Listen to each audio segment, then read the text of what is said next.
마지막 주일 가정의 달 마지막 주일 우리 가정에 대해서 말씀을 나누려고 합니다.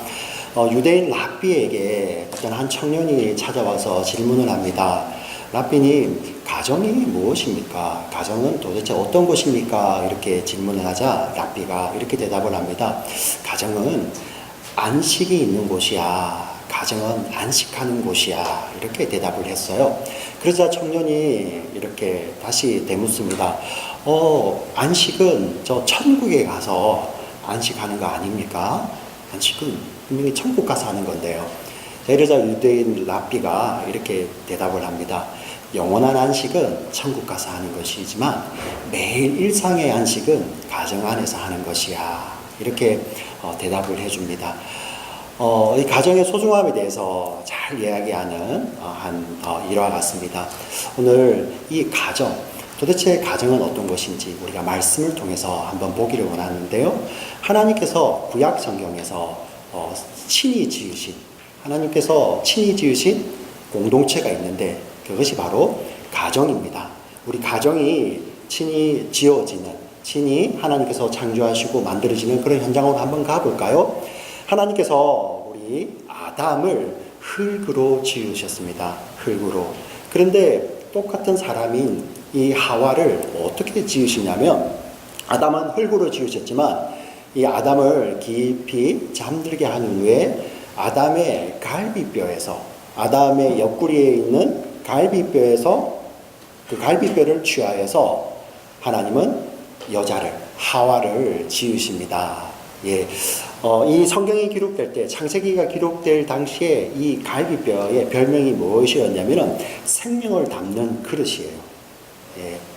얼마나 귀하면은 여러분 그 생명을 담았겠습니까? 그 갈비뼈의 별명이 생명을 담는 그릇인데 바로 이 귀한 것에서 하나님은 이 그것에서 취하여 아담에게서 가장 귀한 것을 취하여서 그것을 가지고 여자 하와를 만드셨습니다. 근데 왜 하필이면 머리뼈도 아니고 다리뼈도 아니고 갈비뼈일까요? 이런 질문이 생깁니다. 예, 매튜 헨리라는 주석가가 잘 주석을 해놨습니다. 왜 하나님께서 머리뼈도 아니고 다리뼈가 아닌 하필 갈비뼈일까? 예, 우리 여인으로 하여금 남성 위에 군림하지 않도록 하기 위해서 하나님은 머리뼈로 만드시지 않으셨고 또 여인으로 하여금 짓밟히지 않도록 하기 위해서 하나님은 다리뼈로도 만들지 않으셨고 똑같이 옆에 함께 서서 함께 동등함을 보여주시기 위해서 하나님은 옆구리에 있는 갈비뼈에서 취하셨다.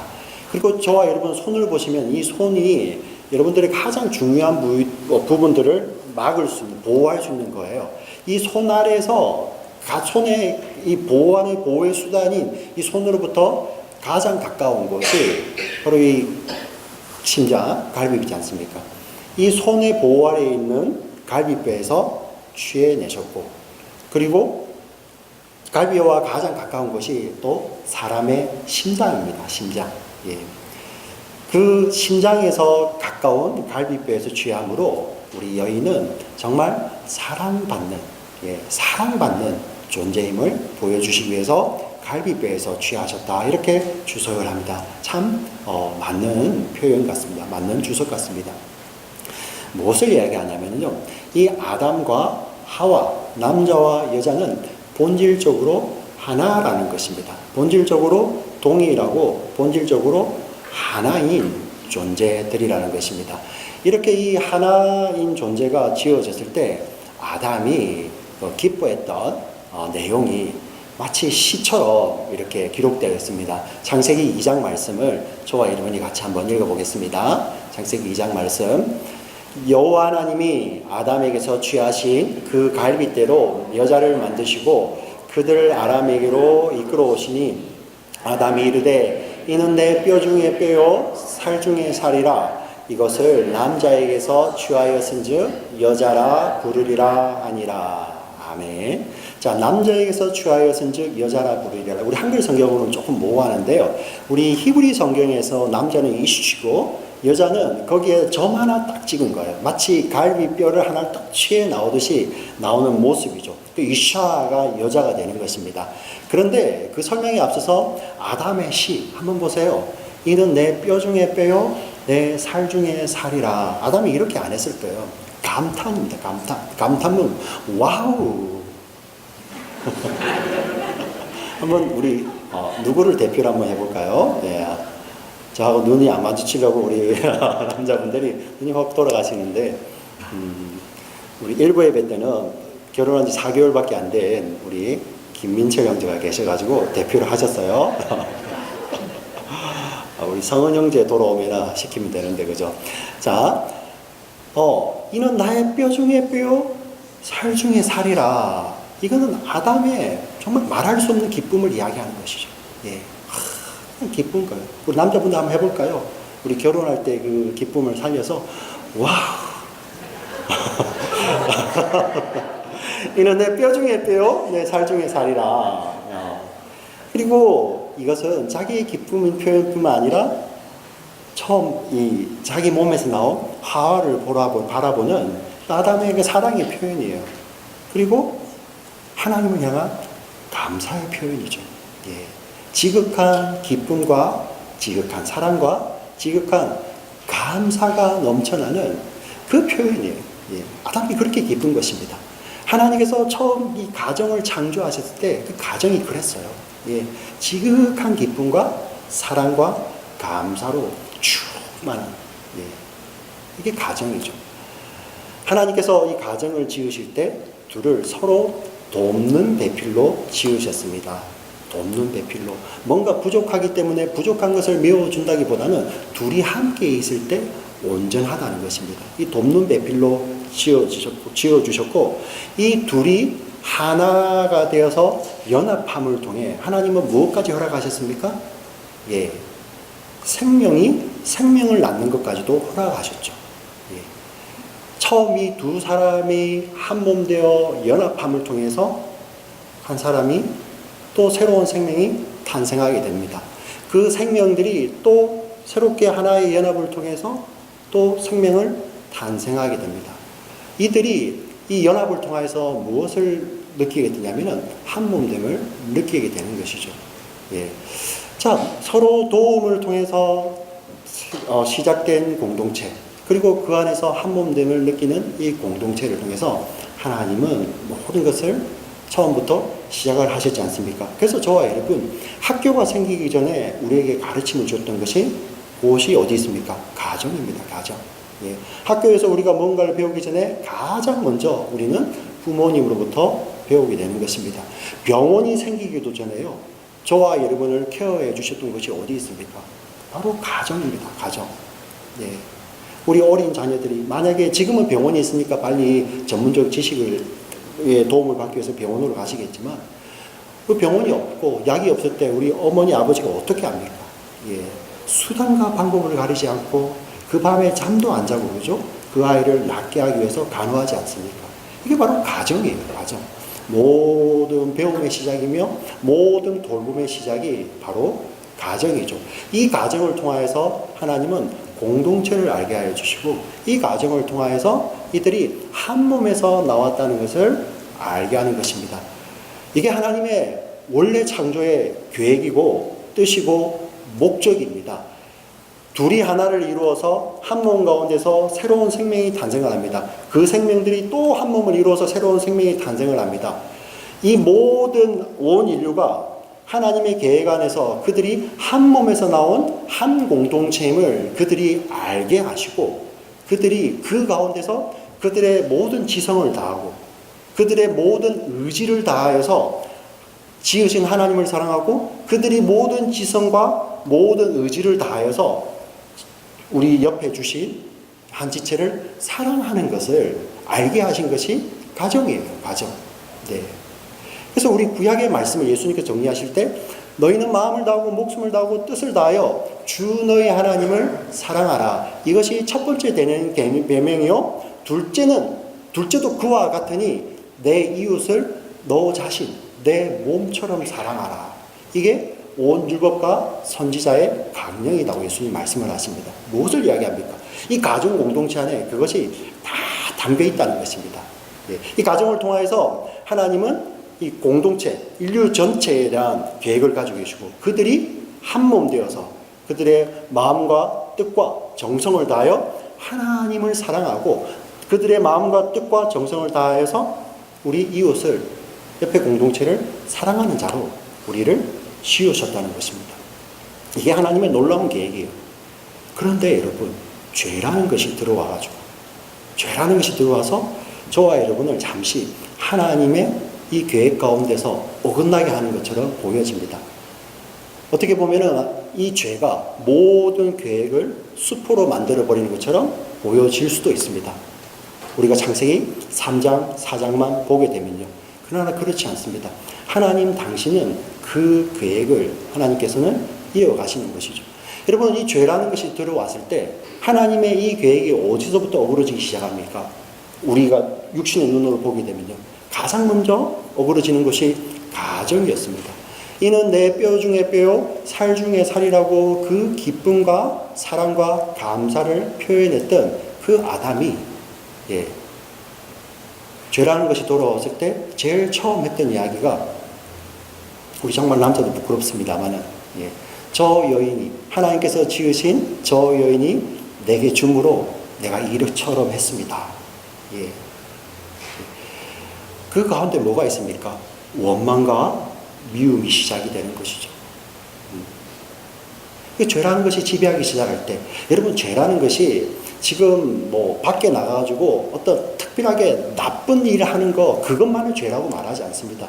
지금 여러분들이 이 자리에 앉아 있어, 우리가 이민자로서 살 때 특별히 다른 사람들보다 죄에 조금 덜 노출되어 있겠지만, 그리고 교회에 오시는 게 여러분들 덜 하겠죠. 그러나 우리 그 근원을 들어가서 보면은 정말 내 그 근원 가운데서 자기 중심적 그 삶이 제일 근원이에요. 우리는 사실 그렇게 창조된 존재가 아니거든요. 하나님을 의지하고 우리 하나님께서 지으신 그들을 내 목숨보다 더하게 사랑하는 존재로 우리를 지어주셨어요.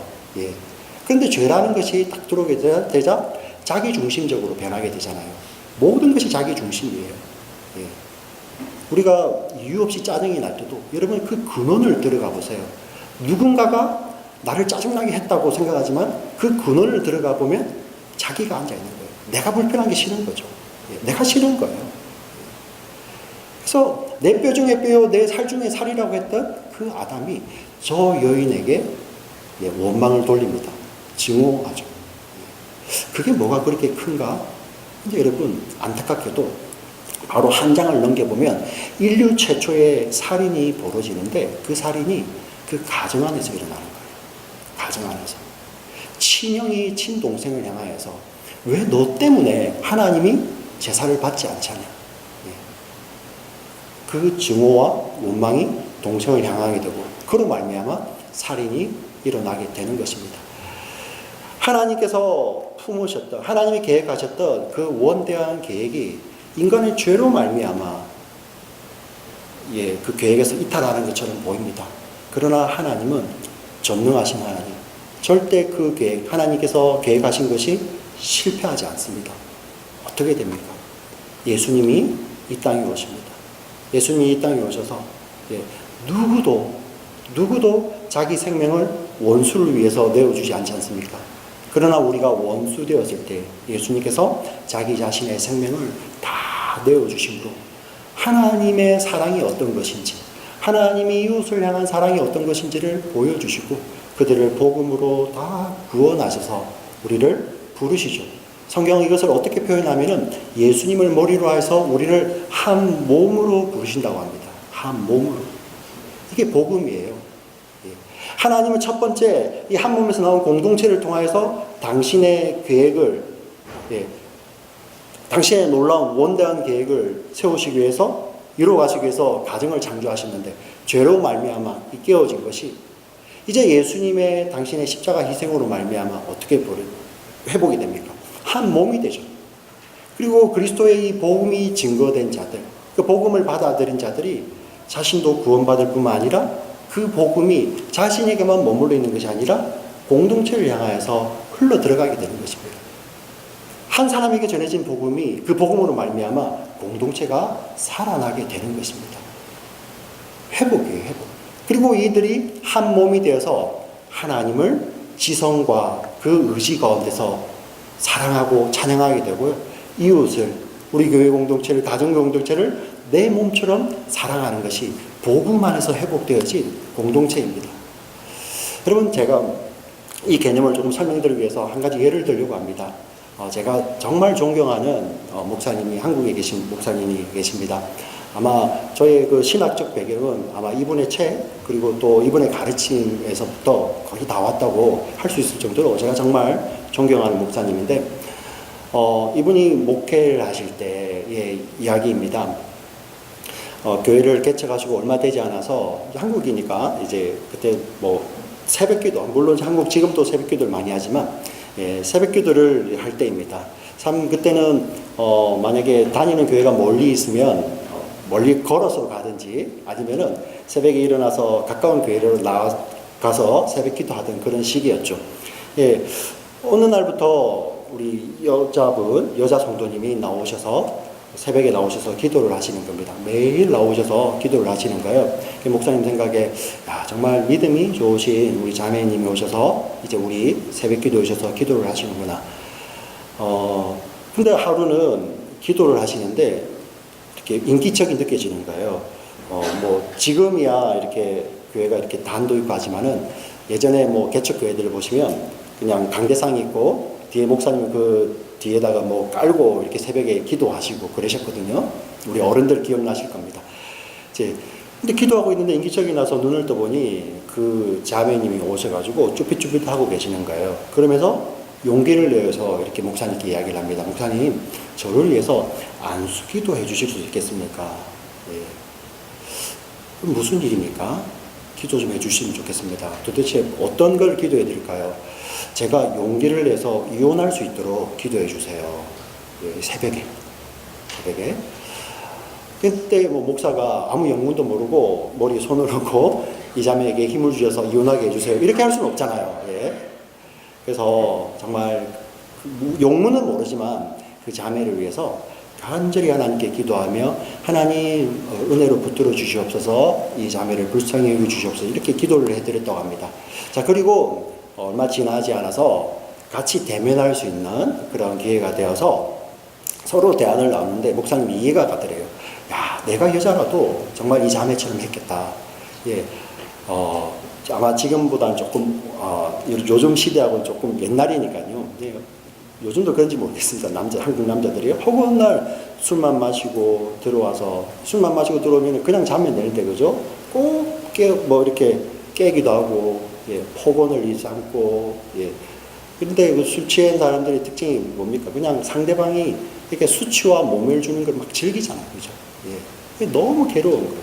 그 기간이 너무 오래되니까 이 자매가 신앙이 있었던 거는 아닌 것 같은데, 그냥 마음이 괴로우니까 아침에 새벽에 와서 가까운 교회에 와서 기도하는 거예요. 그리고 그 마음에 하나님 용기를 주셔서 이렇게 이혼할 수 있게끔 나에게 힘을 달라고 그렇게 기도하는데 용기가 안 나니까 목사님께 그 중보 기도를 요청한 것입니다. 목사님께서 잘 이제 이 자매를 영적으로 양육하기 시작하시고 그 자매가 교회에 와서 등록을 하고 성경도 배우고 말씀을 들으면서 은혜를 받았어요. 은혜를 받으며 하나님의 사랑이 무엇인지를 경험하기 시작했습니다. 그리고 그때 어떤 일이 벌어지냐면 이 남편에게 뇌졸중이 온 거예요. 뇌졸중이 와서 이 남편이 반신불수가 된 겁니다. 여자분들 할렐루야 합니까? 기도 응답입니까? 아니, 여자분은 이제 은혜를 받았는데 이 남편이 뇌졸중이 와서 반신불수가 된 거예요. 여러분 어떻게 생각하십니까? 좋은 기회 아닙니까? 복수할 수 있는.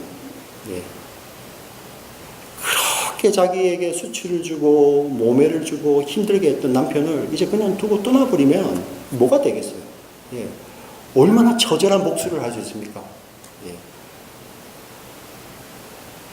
근데 여러분, 이 자매가 은혜를 받으니까 그 복수할 수 있는 기회가 오히려 사랑을 베풀 수 있는, 사랑을 실천할 수 있는 기회가 되는 거예요. 이 누워있는 남편을 바라보는데 측은한 마음이 들면서 어떤 마음이 드냐면은 나는 영적으로 이 남편보다 더한 반신불수였는데 하나님이 찾아오셔서, 하나님이 먼저 나를 찾아오셔서 나를 사랑한다 하시고 나를 아들 삼아주신 그 사랑을 경험했잖아요. 그게 은혜로 확 밀려 들어오는 거예요. 예. 그게 은혜로 확 밀려 들어오니 이 남편을 바라보는 모습이 다른 겁니다. 네. 뒤에 이 목사님이 이제 어려움을 겪는 과정이니까 자주 신방을 가셨다고 그럽니다. 자, 그런데 이 목사님 너무 놀랬다는 거예요. 예. 여자분이 정말 남편을 사랑하는 거예요. 이제 반신불수니까 이제 입도 제대로 못 다물겠죠, 그죠? 그 침을 막 흘리고 있을 거 아닙니까? 그런데 그 얼굴에다가 볼을 비비면서 목사님, 저는 이 남편이 너무 사랑스러워요. 네, 너무 사랑스러워요. 이제는 일도 나가지 못하는 남편인데 늘 옷을 깨끗이 갈아입혀주고 면도를 하고, 네. 근데 거기에다가 이렇게 사랑을 표현하는 것입니다. 그것을 바라볼 때 목사님 마음이 어떻겠어요? 예. 예. 하나님 앞에 감동이죠. 깨달음이 오는 것입니다. 세상에 어떤 깊은 상처도 은혜가 그것을 덮는구나. 은혜가 덮는구나.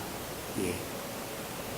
여러분, 이 예수를 제대로 믿은 이 한 여인을 통하여서 그 반신불수의 남편이 예수를 믿는 거예요.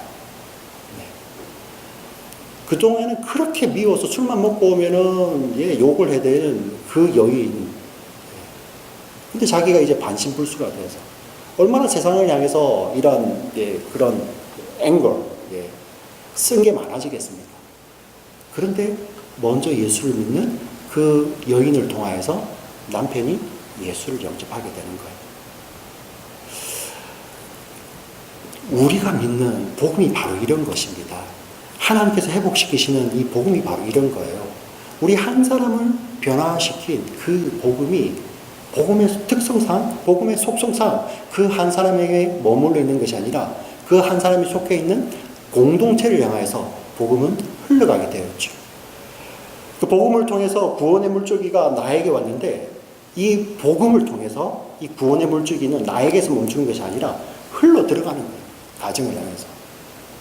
이게 이 놀라운 복음이 오늘 사도행전 16장 31절 말씀입니다. 다 같이 다시 한번 읽어볼까요?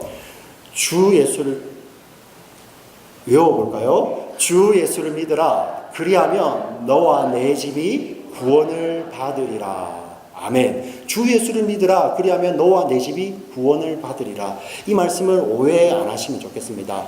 우리 가정 가운데서 어떤 누군가가 대표로 한 명이 예수를 믿고 그 사람 때문에 나머지는 예수님을 믿지 않아도 구원받는다. 그 말씀이 아니에요. 예. 그런 말씀이 아닙니다. 우리 집에 아빠가 혼자 예수님을 잘 믿으면 엄마가 믿음이 없어도 자녀들이 믿음이 없어도 구원받는다는 그 말씀이 아니라 바로 어떤 말씀이냐면 그 한 사람을 변화시킨 복음, 예수님을 주로 고백하는 그 복음은 복음의 속성상 그 한 사람에게서 머물러 있을 수 없는 거예요. 가정을 향하여서 공동체를 향하여서 그 복음은 흘러 들어가는 것입니다. 그리고 나를 변화시켰던 복음,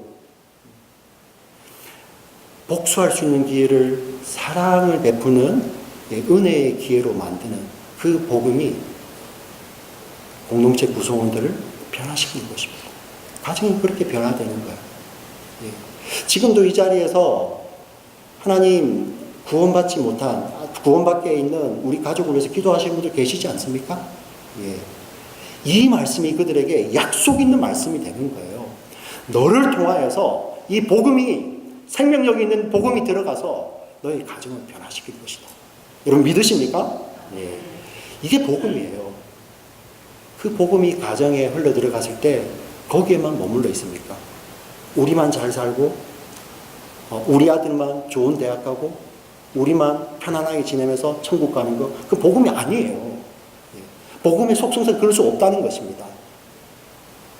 그 가정을 통해서 또 복음은 또 다른 가정을 향해 구원의 물줄기를 흘려보내게 되는 것이죠.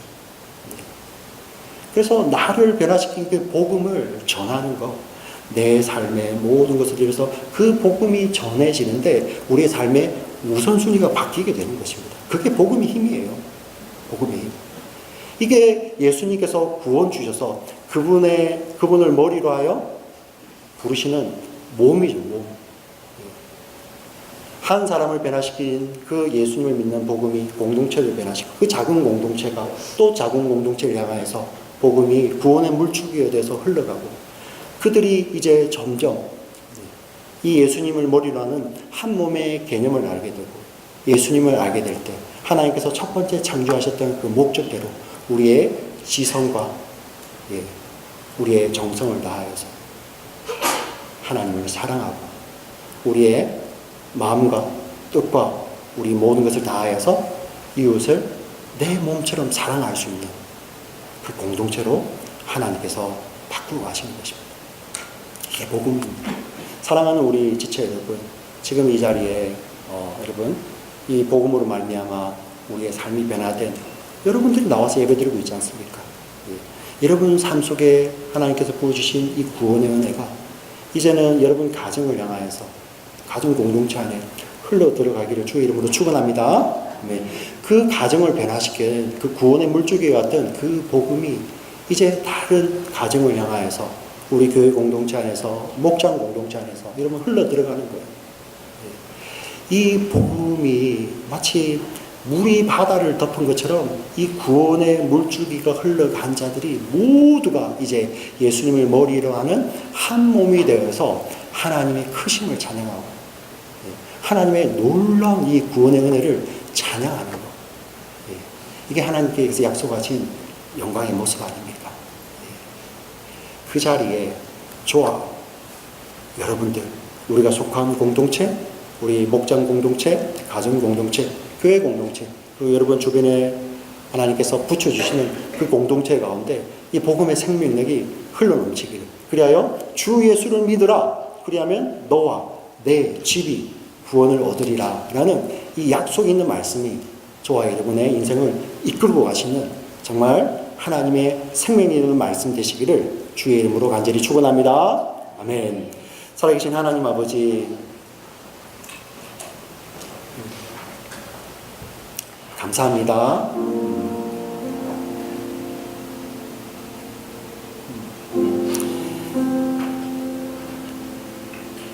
우리의 죄가 아무리 끈질기고 그 죄의 권세가 모든 사람을 다 지옥에 보내버릴 정도로 강력한 것이지만 우리 하나님의 은혜와 사랑, 예수 그리스도의 은혜와 사랑, 성령 하나님의 은혜와 사랑은 이 죄의 권세를 능히 깨뜨리는 그 하나님의 사랑임을 저희들 다시 한번 믿음으로 고백합니다. 우리가 죄인 되었을 때에, 우리가 하나님과 원수 되었을 때에 죄인은 우리를 위해서 하나님이신 성자 하나님이 자신의 모든 생명을 부어주심으로 우리를 구원하시고 이제는 그 예수님을 머리로 하는 한 몸 공동체에 우리를 하나로 부르셨습니다. 이제 이 복음을 아는 저희들, 그 복음이 나의 삶, 나의 깊은 곳까지도, 나의 깊은 내면까지도, 생각까지도 변화시킬 줄 믿습니다. 그 복음으로 변화된 나를 통해, 은혜를 아는 우리를 통해 복음 안에 있는 이 구원의 물줄기가 흘러가게 하여 주시고, 먼저 예수를 아는 나를 통해서 우리 가정이 변화되게 하여 주시고, 먼저 예수를 아는 우리 가정을 통하여서 하나님 내 이웃이 변화되는 그런 은혜를 더하여 주시옵소서. 하나님 이 복음에 감격하는 자들 하나님 우리 교회에 더 몰려들게 하여 주시고, 먼저 이 복음을 아는 자들이 또 흩어져서 하나님 그들도 그곳에서 교회가 되어 하나님 이웃 가운데 하나님의 구원의 물줄기인 그 복음을 삶으로 살아내는 하나님 우리들 모두 될 수 있도록 주의 은혜를 다하여 주시옵소서. 하나님이 놀라운 것이 정말 하나님의 계획 안에 있음을 다시 한번 고백합니다.